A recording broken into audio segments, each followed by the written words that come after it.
My name is Maria Stepanyan. I'm the Executive Director at the Center for People with Disabilities. So I have been the Executive Director for 7 years, but I've been with CPWD for 13 years. From 1996 to 2005, I lived in Russia. And in 2000s, I was just getting out of college with a financial degree and got to work with this wonderful nonprofit in Moscow that was working with children from orphanages. It was a really good organization and still is one of the oldest nonprofits in Russia that helps children from institutions to live and experience life outside of institution so that they can be successful in the community. Most of the children in the orphanages are there because they have a disability. And so I got to work with a lot of children with disabilities. By the way, that painting is painted by one of the kids in that art rehabilitation studio. I left that organization in Russia because I moved to the United States, to Colorado. What brought you to Colorado was your husband? Yes. So you met and married in Russia? And we met in Russia when I was working in that nonprofit.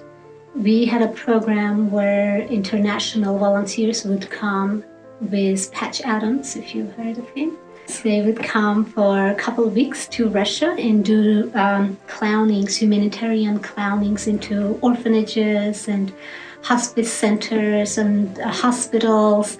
So in 2002, specifically, Charlie was part of that international group as a clown.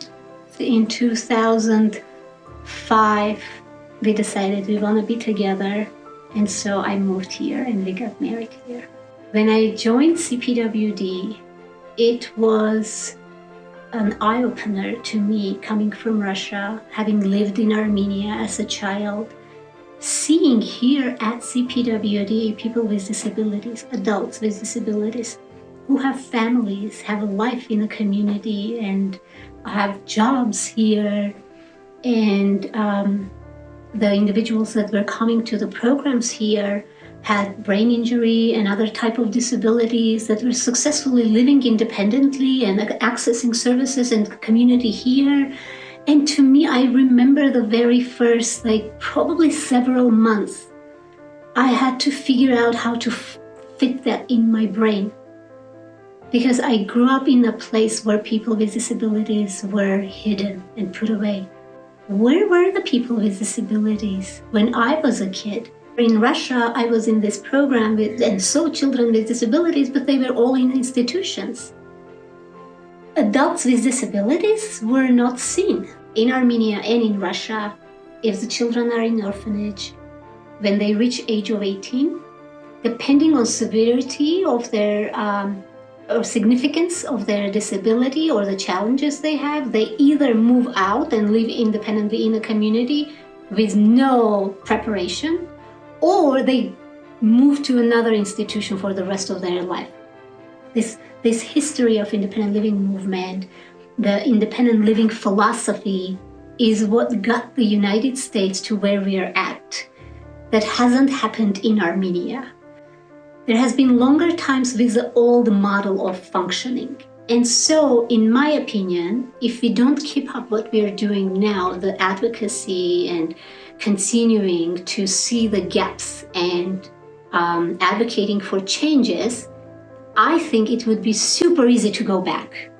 I don't think we have enough solid ground to be on to say, oh, this is now part of life, it's normal, we will have always people with disabilities in living independently, or at least given the rights. I feel like if we don't do the work of advocacy, it will go back easily and quickly. I have a disability, but I didn't know about it until I joined CPWD. Because the mentality was that if you can pass for a person without a disability, you should pass as a person without a disability. So why not even look and identify the things that might be making you join the disability community. So are you comfortable talking about your disability? I am, and I'm still also learning in some other settings how comfortable I can be. I'm very comfortable talking about my disability at CPWD or in the disability community. I can't say I'm 100% comfortable in other settings where I don't trust the mentality has shifted and I would be accepted for who I am and how I am. I have a PTSD that has brought a lot of depression and anxiety. And at times it's manageable, at times it's not. And sometimes when you tell somebody you have a PTSD or you have depression and anxiety, sometimes it's not taken as seriously because the hidden disabilities are not often understood. I think the biggest part when it comes to mentality to be changed is about how we view disability and how we view people with disabilities. I think that we should continue the work towards changing those mental models. First and foremost, the attitudes. Those are the most difficult ones that has been to actually make a change and a shift. That's the root of everything else being changed, actually. So once that changes, the rest possibly could be easier to address. It is accepting and understanding that disability is part of life. It's not this different thing, it's just part of life. As we say, if you live long enough, you most likely will join the disability community. But if you don't see that disability as part of life, then it's hard to change that culture and mentality. And when we start seeing disability as part of life, then we start moving away from the ableist culture and an ableist policies. So when we see disability as part of life, then we create those accessibilities that would work for people with disabilities. So we create our environment with the disability in mind. So the advocacy efforts of CPWD has increased in the last few years, and I see that increasing further. And that's really important to me and exciting, because we provide a lot of services, but I said in the very beginning that advocacy piece is the most important. Are there any particular bills that you're excited about? The prosthetics bill, that's something we are passionate about and fully behind, to ensure that people who need prosthetics can have a second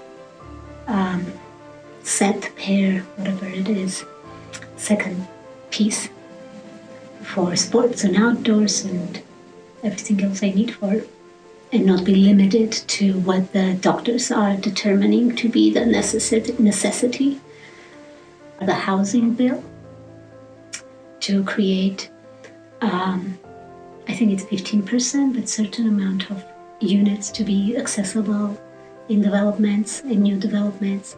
If the houses are all built for able-bodied people, then not only you're still having the same housing issues that everybody else is having, but a whole different layer of an issue. Because even when that becomes available, it's not accessible. Then you completely have no access to the housing. And then the bill that kind of strengthened the ADA and for people with disabilities to have less administrative burdens put on the person with a disability, to fix and change the environment. What it does that I'm excited about is basically removing additional barriers that are currently put on a person with a disability to be protected by ADA.